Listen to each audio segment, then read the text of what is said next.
Hello, lovely ladies and gentlemen, and welcome to the Enlightenment period. There are many names for the Enlightenment, and we're going to explore several as we go throughout this video lecture. And the good news is you don't have to see my face very much on this one because there's a lot going on visually. The Age of the Enlightenment. The Age of the Enlightenment. In Great Britain, we refer to the Age of the Enlightenment as being from about 1660 to 1800. Also known as the Neoclassical period, the Baroque period, and in England, the Augustan Age. It was the end of the Renaissance and the Reformation. It was an age of scientific advancement. Like that guy. The beginning of the industrial era. Lovely. Take a deep breath. The forging of a new nation. And the French Revolution. What is the background? Well, you remember in 1517, Martin Luther nailed the 95 Theses to the church door of Wittenberg, thus starting the Reformation.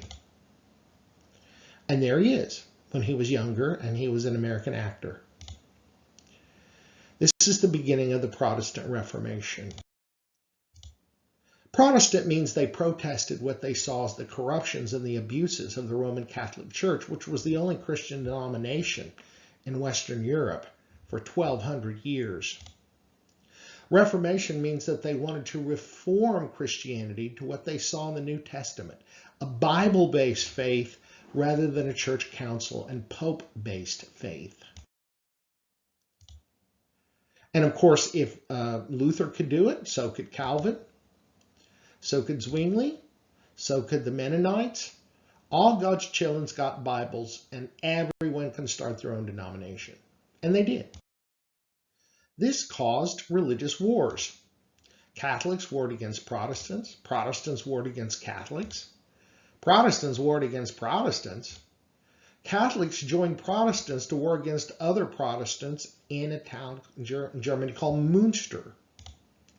In England, Puritans warred against the Anglicans, Episcopalians, and they are sort of half Protestant and half Catholic. And so there was just a lot of leaven going around. In England, the nation changed religions every time a different monarch came in with a different religion. Protestant, Catholic. Henry VIII was the first Protestant in English history. His son, Edward VI, Protestant. But the next one, his daughter, was Catholic, called Bloody Mary, not just because she invented a popular alcoholic drink, but because she loved to murder Puritans. During the time of Bloody Mary, English Puritans fled to Holland because they were being killed in England. Two neighbor English Puritan congregations split into two and went to Holland to survive. One became the world's first Baptist church in 1609. The other became the Mayflower Pilgrims, and they landed at Plymouth Rock in America in 1620. And turkeys have been frightened ever since. Meanwhile, after Bloody Mary, the next monarch was Elizabeth I. She was a Protestant. The next one was James I. He was a Protestant. But Charles I, he was kind of on the borderline. Said he was Anglican. His wife was Catholic. And he started enacting really Catholic reforms. This caused problems. And then his brother, James II, was straight up a Catholic. And everybody had to be Catholic if the monarch was Catholic. And everybody had to be Protestant if the monarch was Protestant. So during the time of Charles I, there were big conflicts in England between Parliament and King, who were grappling for power, between the Puritans and the Anglicans. The king, of course, was Anglican, being head of the Anglican Church. The Parliament was Puritan. Culturally, the Puritans looked like Mayflower Pilgrims, and the Anglicans looked like Three Musketeers. They were royalists. And finally, when they formed the military, the parliamentarians were called Roundheads, and the king's forces were called Cavaliers. And this is how they dressed. You can look at them and see the cultural differences. This led to the English Civil War. 1642, Civil War breaks out, and it's a mess. As you can see, it's just a crazy hodgepodge of forces conquering one another, cities that are royalist inside of parliamentary areas and vice versa, and it is a bloody mess. Now, early on, as you can imagine, the royalists win some of the early battles because they had the actual army. But two generals, the second in command named Cromwell, they retrain the parliamentary army, and they create what's called the New Model Army, and it was very good and very efficient, and it's been called the first modern army, and they start to win battles. 1649, Parliament captures Charles I, and there he is, looking lovely, very aristocratic. They put him on trial, they execute him. This is the beginning of Cromwell's reign. Now, Cromwell wasn't a king because he wanted to establish a new kind of government called a republic. But all in all, he rules England for the next 9 years, first as president of a republic, and then eventually as dictator by having complete control of the armies. His government's never popular. If Cromwell gives the people the power to vote, which he wants to, they would vote in a king and vote out a republic. So he rules over the people as a dictator, hoping over time they will adopt the idea of a republic, which is sort of ironic. They never do. In 1658, Cromwell dies, and the system that he has built, which was dependent completely upon him, collapses within 2 years after his death. This brings us to the Restoration of 1660. Parliament offers Charles I's son a much more limited monarchy than his father and previous kings enjoyed, thus ensuring Parliament's rights. The prince exiled in France agrees to this new kind of kingship. The new king enters London to cheering crowds. His name is Charles II. His ascension to the throne is a watershed moment in English history, culture, and literature. It is the restoration or the restoring of kingship to the government of England. It is the end of the Renaissance and the Reformation and the beginning of the Enlightenment period in England. Now, the medieval and Renaissance notion of achieving truth is revelation. The way this works is there's God. He communicates to mere mortal men. Moses, I have stuff to tell you. Write this down. In the beginning, I created. Keep up, Mo. That was the way that you achieve truth. Why? Because human beings weren't really capable of knowing what the most profound truths were because they were fallen in original sin. They couldn't get up. But God knew stuff, important things, and like the human soul and Jesus Christ coming to save people and so on. And that was communicated downward to humans. After 150 years of warfare and revolt in the name of God, killing each other in the name of Jesus, the Enlightenment wanted a new social order, one that rejected a notion of direct inspiration or revelation from God, which was derisively called enthusiasm. If you had enthusiasm, you were a nut. Probably heard voices from God.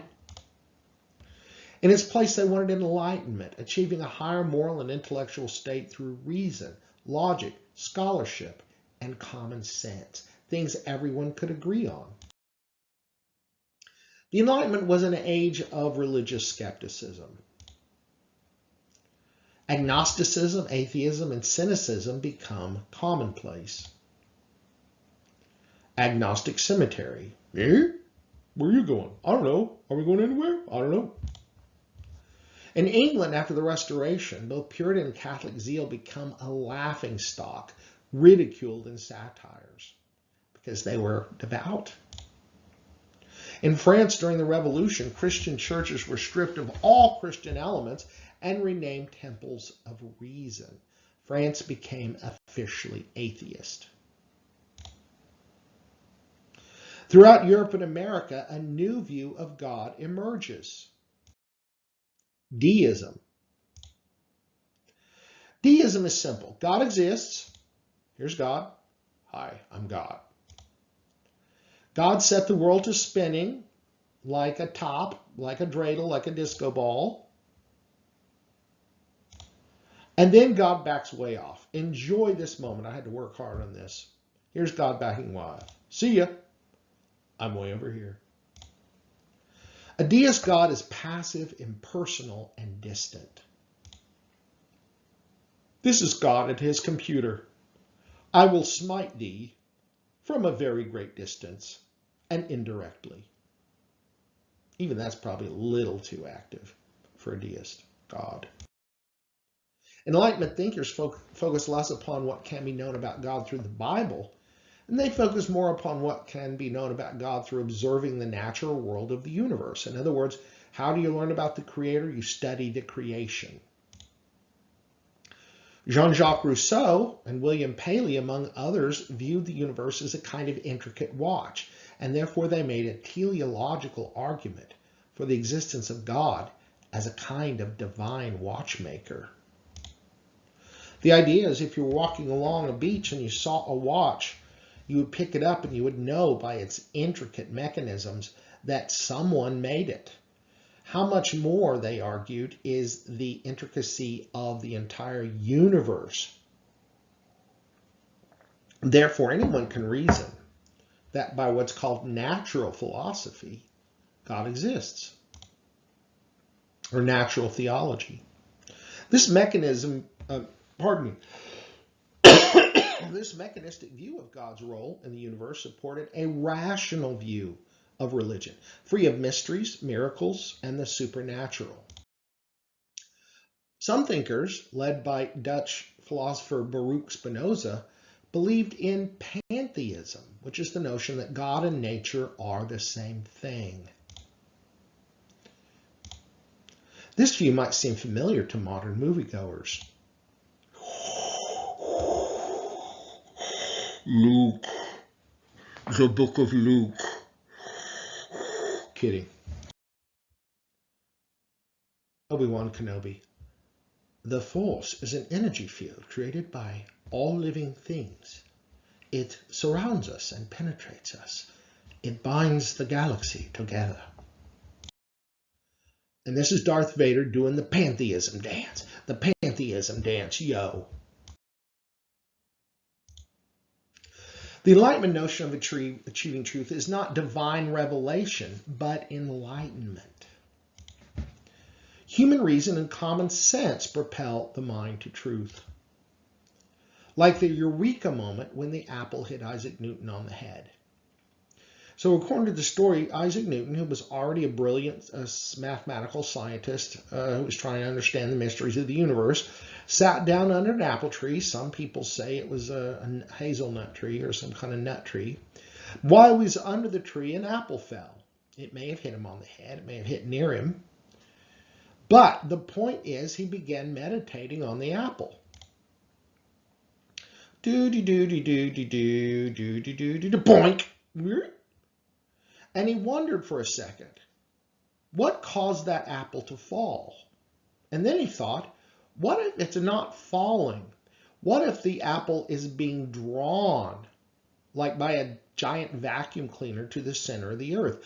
What if the mass of the earth itself is what is drawing the apple downward, and my head is in the way? What if the pressure on my butt as I'm sitting on the grass is also part of the same phenomena?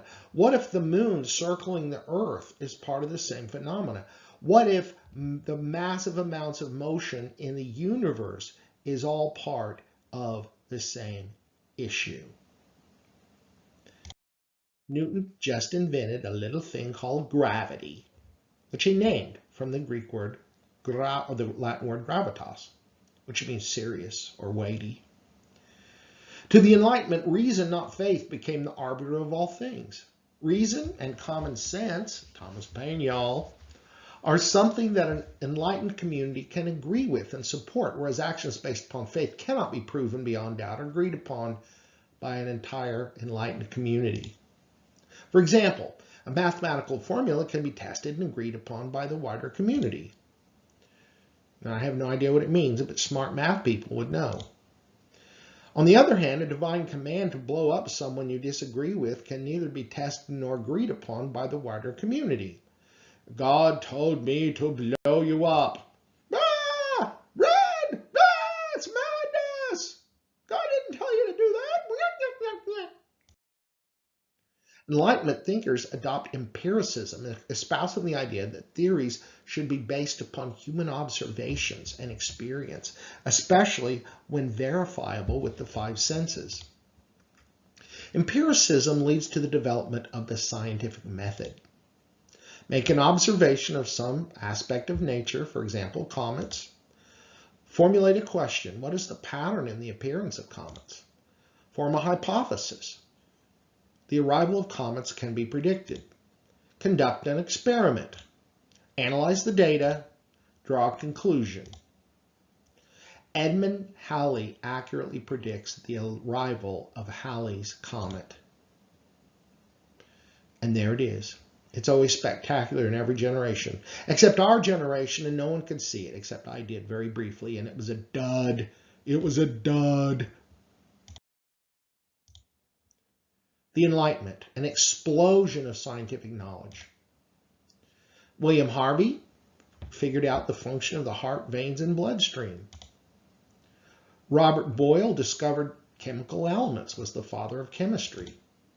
James Watt invented the steam engine, and that changed everything. What? Scientific societies spring up to generate, explore, and test new ideas. Britain's Royal Society was founded in 1660, the very year the Enlightenment began. The French Academy of Sciences was founded just 6 years later. Official scientific societies in France in 1700, 2. In all of Europe, 5. So France had it going on. But by 1789, near the end of the century, France had 29 and all of Europe had 65. France still had it kind of going on. And Bill Nye the Science Guy loves it. Look at his tongue wagging in joy. While scientists were forming scientific academies, intellectuals were forming their own social societies to explore philosophical, literary, and political ideas. In France, this took the form of salons. All very elegant, all very upper class. And here you see in the middle a guy named Benjamin Franklin being honored. In England, it took this somewhat less formal form of coffee houses. So the English were a more sort of vivacious bunch sitting in coffee houses. They hadn't gotten addicted to tea yet, but they could talk about politics. Whigs, Tories, Whigs, Tories. The idea of intellectual community was disseminated to the larger society through the origin and spread of newspapers. The London Gazette was founded in 1665. Newsflash, read all about it. We got newsies. The enlightened individual was revered as what was called a philosophe. The most influential philosophe of the Enlightenment was the French philosopher Voltaire. Voltaire, like the other main thinkers of the Enlightenment, emphasized reason as the basis of society. Reason was the means to attain virtue and it superseded both faith and authority. Tolerance. In light of all the religious wars during the Reformation, the Enlightenment emphasized tolerance, the idea that there's no opinion worth burning your neighbor for. By the way, this used to be what was called a sort of liberal or progressive ideal, but we really need this in our society. We're very polarized in the United States, and we need to be able to agree to disagree. Voltaire said, "I may not agree with what you have to say, but I will defend to the death your right to say it." Oh, Voltaire, we need you now. What about the goodness of humans? Reformation theologians held that humans were born into original sin and therefore were basically evil. Not necessarily completely degraded compared to one another, but certainly compared to an infinite, absolutely holy God. Humans were evil. Voltaire and other Enlightenment thinkers disagreed and held that humans were basically good. Scottish philosopher David Hume countered the idea of original sin by arguing that humans were born as a tabula rasa, a blank slate, upon which good or bad qualities were engraved over time, like your parents influence you on childhood, in your childhood, and things like that. Tabula rasa, blank slate. Voltaire said, "Every man is guilty of all the good he didn't do." Sounds good. Wink. What about an aspect of the goodness of humans? Progress. Voltaire and other thinkers held to the idea of progress, that is, that science and reason can act as driving forces behind societal advancement to improve the basic human condition, that humans, by their nature, can get better and better as people. Johann Wolfgang von Goethe, who was a major leader of the time, or the early Romantic period, says, "Nature knows no pause in progress and development and attaches her curse on all in action." So the idea is every day in every way we're getting better and better and better. Enlightenment thinkers promoted a secularization and a systematization of education, starting at an early age. Gradually, they promoted universal education for rich and poor alike. The idea is, if people are basically good, the only reason they do bad is they don't know better. So educate them and they will be good. So let's educate everybody is the idea. As a result, literacy increased dramatically throughout the 1700s. Like this guy, who's only two-dimensional. Mary Astell and Mary Wollstonecraft championed educational opportunities for women. Mary Wollstonecraft's groundbreaking work, published in 1792, made her a pioneer of the feminist movement. Wonder Woman! And that is the ultimate result of feminism, at least as a DC Comics fan. She's awesome. Satire. Enlightenment thinkers believe that humans weren't perfect, but they believe they were reformable. They can be taught. How can they be taught? Well, education, but another way, satire. So the Enlightenment emphasized satire to effect social change. Satire is a genre of literature which employs humor, irony, exaggeration to ridicule and criticize people's stupidities or vices so they stop doing it. It was a major genre in the Greco-Roman times, but it became a major genre again starting with the Enlightenment. Candide's Voltaire's Candide. Alexander Pope's Rape of the Lock. Modest Proposal.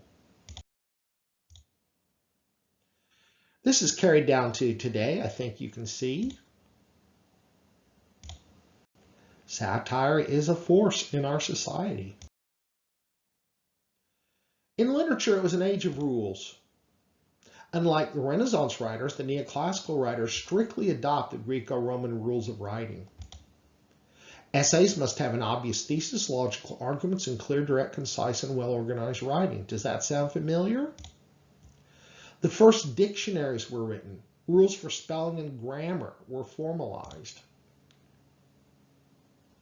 So, if you think about it, prior to Dr. Samuel Johnson, anyone could spell any word any way they wanted to, any day. I think it's literally true that Shakespeare never spelled his own name the same way twice. Well, this can be really confusing. If you're reading a book and it says sail, do you mean a sail on a ship? Do you mean you're going to a sale, or you sold something? You just had you wanted to sell something? It's confusing, and that's why Dr. Samuel Johnson stepped in. Neoclassical means New Greco-Roman. The Renaissance age discovered Greco-Roman literature. Of course, that's what propelled it, is the boys were back, right? The Greco-Romans. But the Neoclassical age bathed themselves, worshiped Greco-Roman literature. They adopted classical genres, as I mentioned before, satires, but also elegies, epistles, and other things. They translated classical works, especially epics. So imagine our major writers of today, whoever you define as a major writer. Imagine instead of writing new works of literature, they spent much of their time translating the Iliad, the Odyssey, the Aeneid, and other great epics of old. The rise of the novel. Long prose fiction goes all the way back to ancient Greece. Some say the first novel was Cervantes' Don Quixote in the Renaissance. But the novel first became the dominant force in literature only in the Enlightenment. Today, when we say, what are you reading? We assume, what novel are you reading? We don't think, what, poetic epic are you reading? In England, the novel becomes the major literary force in the 1700s. Big names, of course, Daniel Defoe, Samuel Richardson, Henry Fielding, Lawrence Stern, Sir Walter Scott, Jane Austen. By the end of the 1700s, most novelists were women, and that's new. Women, for the first time, are the major force in literature. To this very day, every year, by law, there has to be a Jane Austen movie produced in Hollywood and a Shakespeare movie, or people are beheaded in Hollywood. Baroque music, art, and architecture. Leaving the world of religious wars behind, neoclassical thinkers wanted a well-ordered, rational, balanced world, much like the little checkerboards that you see in the background screen, which is why I chose this.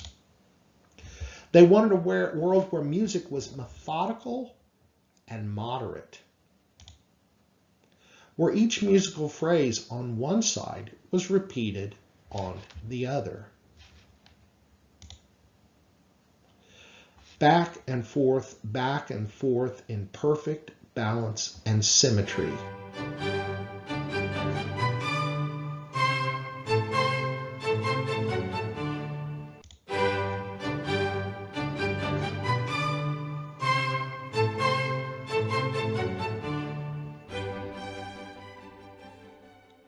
Even beauty was an artificial and modulated art form. Men and women both wore wigs. For women, their hair often had to be extremely elaborate and perfectly balanced. It took hours to get ready to go out. You can see here that on the left side you have a swiggy swiggy. On the right side you have to have a swiggy swiggy. On the left side it has to be a poofy poofy. On the right side a poofy poofy. There we go. Actual film footage. Now let's talk about architecture. This is not Enlightenment. This is Renaissance. So Hampton Court is one of the royal palaces in the London outskirts. And it was built in the Renaissance by Cardinal Wolsey, and Henry VIII sort of took it over. And as you can see, there is no pattern to it. In the Renaissance, architecture was organic and practical. If you wanted to add something, you just built on to what you had. So there's a chapel here, but there's no chapel there. Now this is the other side. So imagine a coin, that side is heads, now we're going to tails. Perfect, stunning, jaw-dropping, even anal symmetry. In the Enlightenment period, architecture had to reflect the idea of a perfectly balanced, well-ordered universe, a perfect watch with everything equally in proportion on both sides. This caused architecture and landscaping to be in perfect symmetry, like a mathematical equation. An equation is like a balance scale. Everything must be equal on both sides. 10 equals 5 plus 5. Perfect balance. Yes, that's Hampton Court. That's the tails side. So the other side is just random. This side is ridiculous. Redonkulous. Look over here. There's a little pointy bush. To the left, a pointy bush. Then a circly bush. Then a circly bush. If you put a mirror right down the middle of this, it would look exactly like this. Perfectly balanced. That's an aerial view. You can see how the one side is just kind of chaotic. You got to, over there to the upper right, you got an actual maze. One of these hedgerow mazes that I've gone through that one. It's awesome. I was really good on that one. But then on this side, it is, you know, it's anal. Here's Versailles in France. I believe it's 16 miles outside of Paris. I've been there. Again, absolutely balanced. Inside over here, if you have a painting, you got to have a painting that exact same size over here. You got a statue, you got to have a statue. Up there to the upper left, you got to have a little circly thing, perfect circly thing to the right. Here's the chapel, same way. Notice the gold, everything in the Enlightenment period was very gaudy, very ornamented. This is the famous Hall of Mirrors. They trick you. Over to the left are actual windows, but over to the right, exactly in the same shape, directly opposite, are mirrors that reflect the light from the other side and still have exactly the same effect of perfect balance. Every chandelier exactly in place. It was a time for experimentation in government forms. Throughout much of the Enlightenment period, monarchs gained power to the point where they achieved absolute power within their nations. Louis XIV of France, Frederick William of Prussia, Peter the Great of Russia, Catherine the Great of Russia. In England, another term, we've talked about neoclassical, new, old. We've talked about Enlightenment. This is the Augustan Age. Now, the Augustan Age was a title for England alone. Why was it called the Augustan Age? Well, in ancient Rome, after decades of revolution and civil war, one great leader established 200 years of peace and glory called the Pax Romana, the Roman peace. His name was Caesar Augustus. In England, after decades of revolution and civil war brought about by the Reformation and the religious wars, they yearned for one great leader to rise up and establish 200 years of peace and glory. And they projected that leadership upon a king. And they declared that he is the new Augustus, Charles II, when he became king in 1660. The main concept of the age was moderation. The left extreme and the right extreme. The golden middle. That's what the Enlightenment was shooting for. The bowling ball going right down the middle between the left and the right extreme, between the gutters.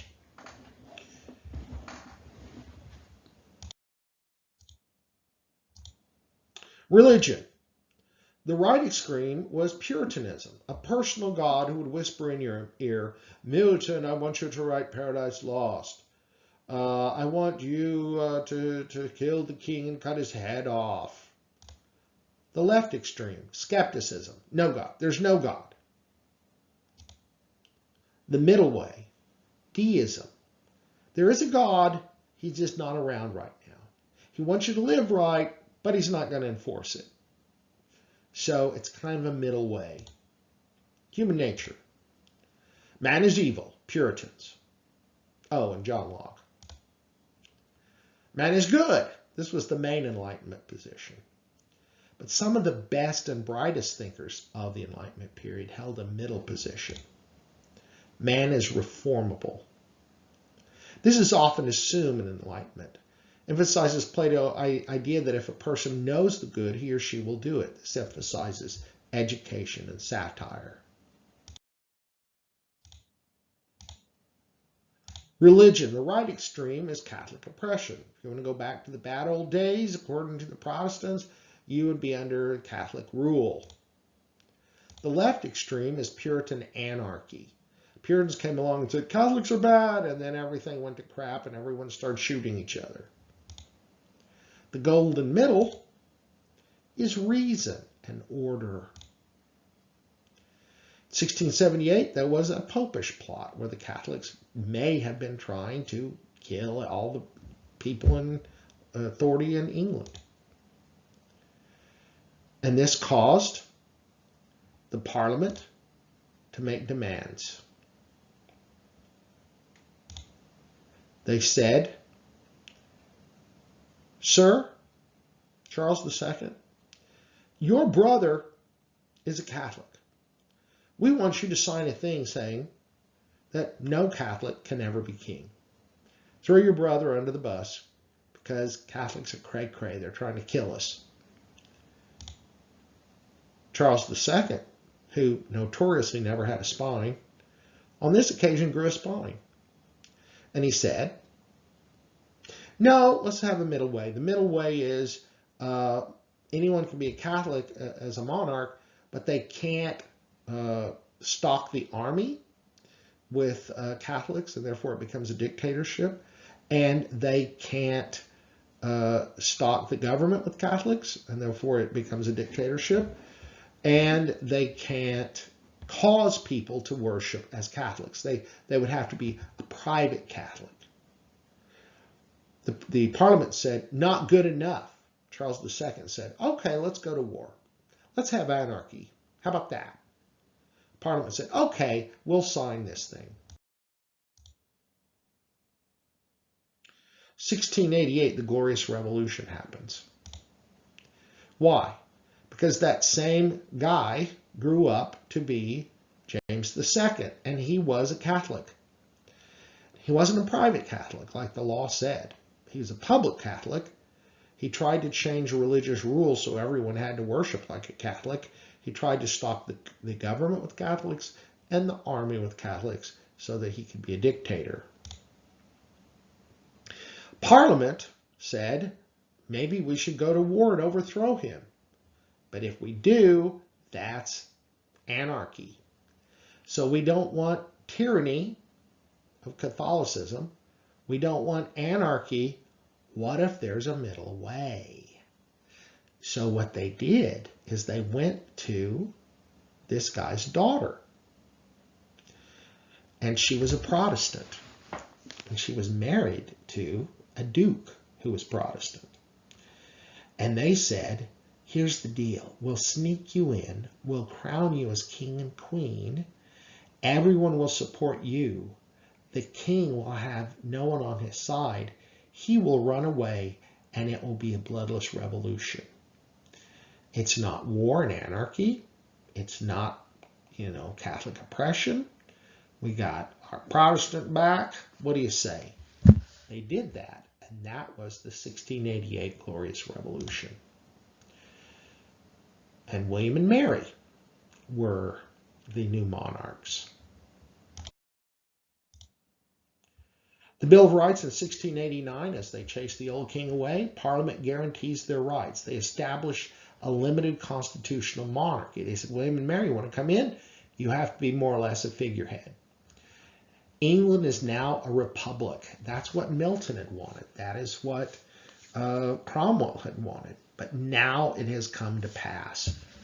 14 years, 15 years after Milton's death. William and Mary do not have absolute power. They share power with Parliament. William becomes Parliament's essentially chairman of the board. The Tolerance Act of 1689, freedom of worship. This applied to Puritans and separatists, not to Catholics or Jews. It should have, of course, morally, but the Catholics were trying to kill them and all, so there was tension. But a guy like Milton could believe anything he wanted to believe, which is what he struggled for, worked for his whole life.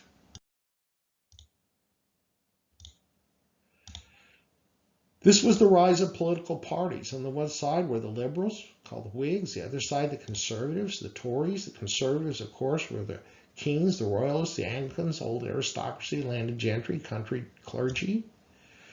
And the liberals were the Parliament, those who were for the Parliament, non-Anglicans, the new aristocracy, merchants, and the low church clergy. So, and they, of course, supported tolerance, social reform, and commerce. And they opposed those things because it took away their privilege. Experimentation in governmental forms. Ideas undermining absolutism. As the Enlightenment progressed, this was the thinking. If human beings are basically good, then it logically follows that a lot of human beings having input on decisions would make for a better governmental system.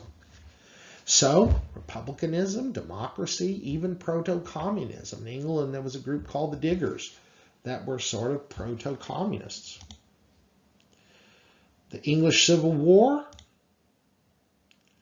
was an experiment in a new form of government, trying to establish a republic.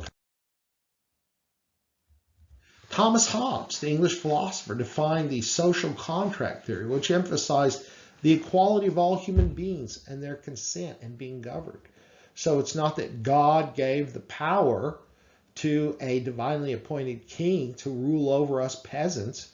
It's that we all agree together to permit certain people to rule over us for the common good. The American Revolutionary War. That George Washington cut a dashing figure. John Locke, the English philosopher, emphasized the human consciousness as the basis of the self, thus empowering the common man. So, what is the self? It is my experience, my consciousness. The French Revolution, 1789. It was really bloody. Freedom! Locke and others championed liberty and freedom for the individual. Locke held that there were certain natural rights that are endowed by God to all human beings. Rights like life, liberty, and property. Sound familiar? Yeah, all these things flowed in to the founding of our nation. These philosophers weren't just Western European. Americans, certain Americans were considered philosophers. Like those guys who pursued life, liberty, and the pursuit of happiness. Over time, Enlightenment thinkers advocated constitutional forms of government that limited governmental authority and that protected individual liberties such as freedom of speech, freedom of the press, freedom of religion. Freedom! Freedom! Freedom dance. In America and Britain, the skepticism, agnosticism, and atheism of the Enlightenment encountered its opposite in the Great Awakening, a great Christian Protestant revival that was, interestingly enough, Enlightenment. It broke out in two waves. The First Great Awakening, 1730s and 40s, led by brilliant intellectuals like Jonathan Edwards. Some people consider him America's greatest genius. George Whitefield, John Wesley, founder of the Methodists. The second wave, 1790s through the 1850s.